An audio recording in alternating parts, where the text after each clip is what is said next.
धृतराष्ट्र जन्म से ही अंधे थे, अतः उनकी जगह पर पांडु को हस्तिनापुर का राजा बनाया गया था। इससे धृतराष्ट्र को सदा अपनी नेत्रहीनता पर क्रोध आता और उन्हें पांडु से द्वेष भावना होने लगती। पांडु ने कुछ ही समय संपूर्ण भारतवर्ष को जीतकर कुरु राज्य की सीमाओं का यवनों के देश तक विस्तार कर दिया। एक बार राजा पांडु अपनी दोनों पत्नियों कुंती तथा माद्री के साथ आखेट के लिए वन में गए।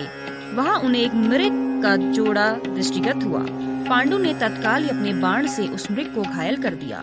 मरते हुए मृग रूपधारी किंदम ऋषि ने पांडु को श्राप दे दिया, अतः जब कभी भी तू प्रेम करेगा तेरी भी मृत्यु हो जाएगी। इस श्राप से पांडु अत्यंत दुखी हुए और अपनी रानियों से बोले, हे देवियों, अब मैं अपनी समस्त वासनाओं का त्याग करके इस वन में ही रहूंगा। तुम लोग हस्तिनापुर लौट जाओ। उनके वचनों को सुनकर दोनों रानियों ने दुखी होकर कहा, नाथ, हम आपके बिना एक भी क्षण जीवित नहीं रह सकती। आप हमें भी वन में अपने साथ रखने की कृपा कीजिए। पांडु ने उनके अनुरोध को स्वीकार करके उन्हें वन में अपने साथ रहने की अनुमति दे दी।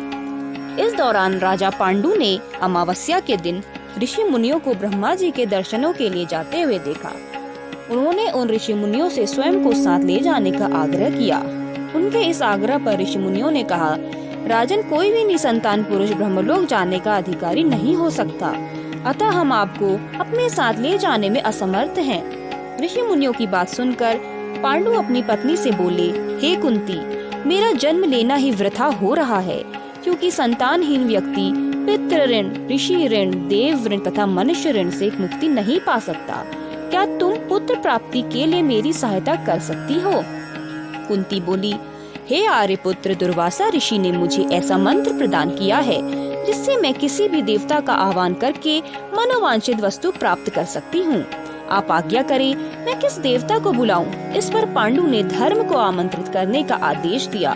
धर्म ने कुंती को पुत्र प्रदान किया, जिसका नाम युधिष्ठिर रखा गया। कालांतर में पांडु ने कुंती को पुनः 2 बार वायुदेव तथा इंद्रदेव को आमंत्रित करने की आज्ञा दी।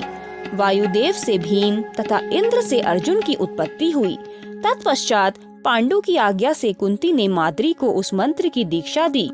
माद्री ने अश्विनी कुमारों को आमंत्रित किया और नकुल तथा सहदेव का जन्म हुआ।